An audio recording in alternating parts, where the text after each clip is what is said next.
days నుంచి మనం చూస్తున్నాం భారతీయ జనతా పార్టీ పైన కామెంట్ కానీ, అదేవిధంగా బండి సంజయ్ గారు కేంద్ర మంత్రి ఆయన పైన కామెంట్ కానీ చాలా ఎక్కువనే ఈ బీఆర్ఎస్ నేతలు ఇప్పుడు కాంగ్రెస్ నేతలు స్టార్ట్ చేసినారు. కామెంట్ ఏ విధంగా చేస్తున్నారు అంటే, బండి సంజయ్ గారు కొడుకు ఒక తప్పు చేసిండు, అది తప్పు చేసిండా లేదా, ఆల్రెడీ ఎస్ఐటి ఒక ఏర్పాటు చేసినారు. ఈ ఎస్ఐటి పెట్టిన తర్వాత ఎంక్వైరీలో అసలు వాస్తవం ఏంది అది మొత్తం బయటికి వచ్చేస్తుంది. కానీ ఇంకా ఎంక్వైరీ కూడా స్టార్ట్ కాలేదు. ఇవాళనే రేవంత్ రెడ్డి గారు డీజీపీ గారితోని కమిషనర్ గారితోని మాట్లాడి అసలు బండి సంజయ్ కొడుకు కేసు ఏంది వివరాలు కూడా మన ముఖ్యమంత్రి గారు తీసుకున్నారు. ముఖ్యమంత్రి గారు అడిగినారు కూడా, బండి సంజయ్ కొడుకు పైన కంప్లైంట్ చేసి చాలా రోజైంది, ఎందుకు యాక్షన్ తీసుకోలేదని ముఖ్యమంత్రి గారు కూడా అడిగినారు. పోక్సో కేసు కింద బండి సంజయ్ గారి కొడుకు పైన కేసు అయింది. అసలు ఇది కుట్రనా లేక వాస్తవం ఇది కేసు అయిందా, ఇది తప్పు జరిగిందా, ఈ ఎస్ఐటిఓలు మొత్తం ఎంక్వైరీ చేసి రిపోర్ట్ అయితే పెడతారు.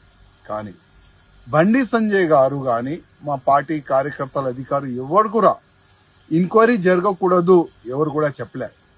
బండి సంజయ్ గారు ముందు నుంచి చెప్తున్నారు, ఒకవేళ నా కొడుకు కూడా తప్పు చేస్తే ఎంక్వైరీ చెయ్యండి, వేరేకి శిక్ష ఏ విధంగా ఇస్తారు నా కొడుకు కూడా ఆ శిక్ష వేయండి, మేము రెడీ అని బండి సంజయ్ గారు ముందు నుంచి ఈ మాట చెప్తున్నారు.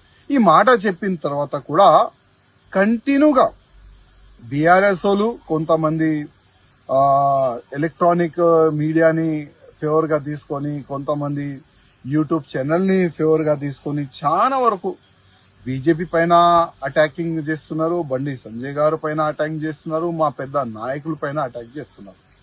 చేయని వాళ్ళ అలవాటు.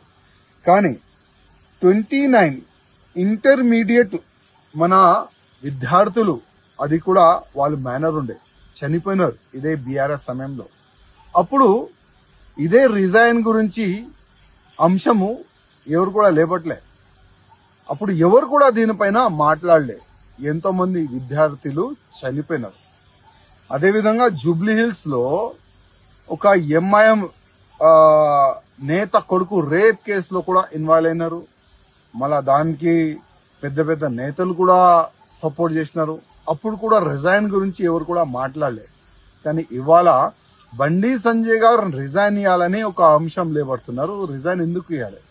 బండి సంజయ్ గారు ఒకవేళ ఎంక్వైరీ జరగకూడదు, నా కొడుకు అమాయకుడు చెప్తే ఆ విధంగా మీరు డిమాండ్ చేయొచ్చు. కానీ బండి సంజయ్ గారు ఒక కార్పొరేటర్ గా ఒక ఎంపీ అయినారు, ఒక ఎంపీగా ఒక కేంద్ర మంత్రి అయినంటే ఎంత కష్టపడి అక్కడ వరకు అయినా పోయినారు. ఒకసారి ఆలోచన చేయాలి రిజైన్ అడిగేవాళ్ళు. కానీ మీకు రాజకీయం ముఖ్యం, మీరు రాజనీతి చేస్తారు, నో ప్రాబ్లం. కానీ బండి సంజయ్ గారు గురించి తప్పుగా ఎవరు కూడా మాట్లాడొద్దు. ఎంక్వైరీ జరుగుతుంది, పక్కా ఎంక్వైరీ జరగాలి. ఒకవేళ బండి సంజయ్ గారు కొడుకు తప్పు చేస్తే శిక్ష కూడా తప్పు 100% ఉంటది. దానికి బండి సంజయ్ గారు గాని ఏ భారతీయ జనతా పార్టీ నాయకుడు గాని అడ్డు రారు. 100% ఎంక్వైరీ జరుగుతుంది. ఆ ఎంక్వైరీలో ఏమొస్తుంది అది నేను చెప్పలేను. కానీ మా పార్టీ నుంచి క్లియర్ గా ఒక మెసేజ్ ఉంది, ఎవరైనా తప్పు చేస్తే శిక్ష పక్కా ఉంటది. అది ఎవరైనా